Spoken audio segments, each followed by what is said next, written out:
सम्पूर्णमा मेरो सेवा हौवा नमस्कार। यो चाहिँ गाजरको हलुवा बनाउँदैछु आज सटरडे केटाकेटीहरूको छुट्टी र यो गाजर पकाउँदैछु। मैले दुध पहिला उमाले त्यसमा गाजर लगाउँदैछु।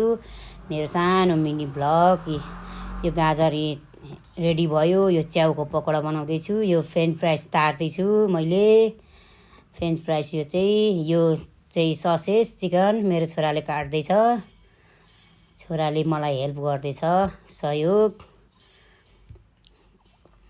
यो च्याउको पकौडा मोलेर मैले मेरिनेट गरिसकेँ, रेडी गरिसकेँ।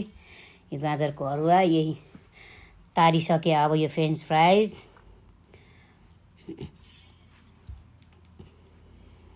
यो तार्दैछु।